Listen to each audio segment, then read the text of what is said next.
good morning, good evening, good afternoon, depending on where you are in this world. This is Hedge Lee with an S&P 500 update. I want to look at some longer term, this is a weekly chart, cycles. If we look at it back from the dot-com era, you can see that the peak, in this peak, it was right translated. It occurred in the latter half. The peak occurred on the latter half of the cycle. Same thing here. The 2008 event had the peak in 2017 in the latter half of the cycle. We had wave 3 occur in the latter half of the cycle. Now the key question is this wave 5? And is it happening in the first half of the cycle? When the peak occurs on the latter half of the cycle, it's called a right translated peak. It is bullish because most of the time is spent in rising. Most of the time is spent in rising here, and definitely I'd say 80% of the time was spent in rising for this cycle. If we add Elliott waves and say this is a potential candidate for wave 5, we can say, well, now we've got a left translated peak potential. That means that the peak occurs in the first half of the cycle. Thereby, less time thereby is spent in rising, and more of the cycle time will be projected to be spent in declining. But is this the peak? Just because you can count 5 waves does not mean definitively that this is the peak. I want to share with you an alternate count. What if wave 5 was up here to the 3500? What if 3 was up here and 4 was here? If this is the case, we've got 1, 2, 3, 4, and 5 that's still not in place. And if the 5 goes to 3500, we've got another right translated peak.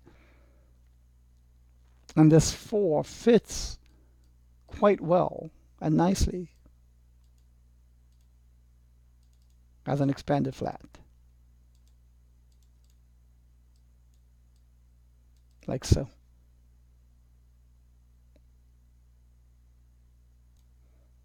Thereby, if we have the alternate count as 1, 2, 3, 4, and 5, and wave 5 is going to go to the 3500 until, let's say, the year 2023, then we've got a multi-year bull market still in progress, not yet complete. And this wave 5 could be certainly a blow-off topping, going near vertical, let's say. The only thing that bothers me about this expanded flat is that how narrow and swift it is. But still, it fits the B rows above the origin of A. And this is an expanded flat scenario that I had introduced, I believe, 7, 8 weeks ago. If this expanded flat plays out, we've got a higher high. And if we add a next cycle to it, if this is the wave 5, then the next cycle will peak likely on the left translated. But for now, in this alternate scenario, we've got another right translation coming. I know that my short-term videos were on the bearish note, but as an analyst and as a trader, I change and switch on the dime when need be. That is why I have primary and a portfolio of alternate accounts. To be married to one direction, one count, and one primary only will bring your account to 0.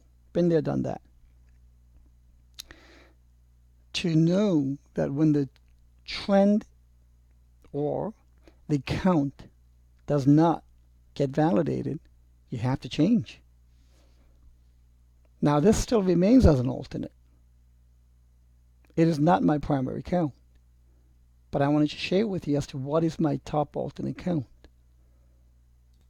My primary still remains. This has a 3, this has a 4, and a 5 was likely here, and we probably did the A.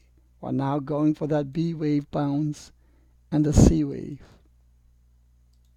is still to come, giving us still that left translated scenario.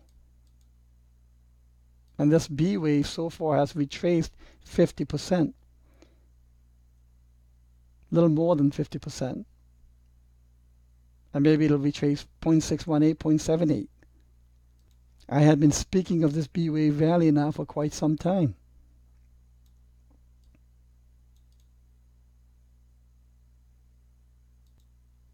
Okay, I hope you found this to be helpful. Have a great day.